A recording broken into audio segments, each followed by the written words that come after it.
2024 के चुनाव के नतीजे आ गए। चुनाव के नतीजों में एनडीए ने सरकार भी बना ली, लेकिन इस चुनाव के नतीजों में सबसे बड़ा झटका लगा भारतीय जनता पार्टी को। भारतीय जनता पार्टी सबसे बड़ी पार्टी बनकर तो उभरी, लेकिन अपने दम पर वो बहुमत हासिल नहीं कर पाई। कई राज्यों में उसे बड़ा झटका लगा, लेकिन सबसे बड़ा झटका लगा उस सीट पर जिसको चुनाव में भारतीय जनता पार्टी ने बड़ा मुद्दा बनाकर हर जगह उसका गुणगान किया था। जिस अयोध्या को बीजेपी ने चमकाया, जिस अयोध्या में बीजेपी ने राम मंदिर बनवाया, वही अयोध्या सीट भारतीय जनता पार्टी के हाथ से निकल गई।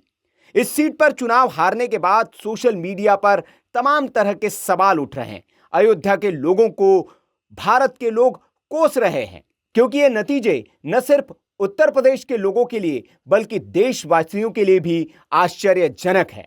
वैसे भी उत्तर प्रदेश में इस बार भारतीय जनता पार्टी का प्रदर्शन काफी खराब रहा है। समाजवादी पार्टी यहां सबसे बड़ी पार्टी बनकर उभरी है, वहीं दूसरे नंबर की पार्टी बीजेपी बनी है।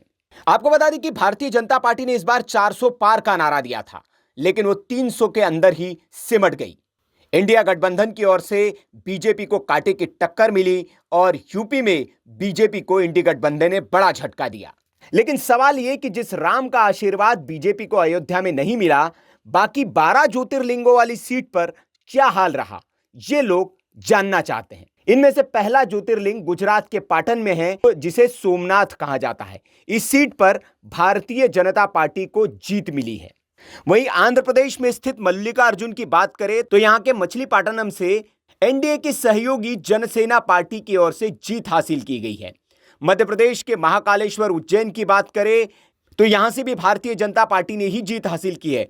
तो वहीं खंडवा में स्थित ओंकारेश्वर महादेव की बात करें तो यहां पर भी बीजेपी की ही जीत हुई है।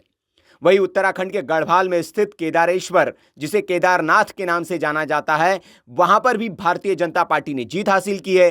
पुणे महाराष्ट्र के भीमाशंकर ज्योतिर्लिंग वाली जो सीट है, वहां पर भी भारतीय जनता पार्टी ने जीत हासिल की है।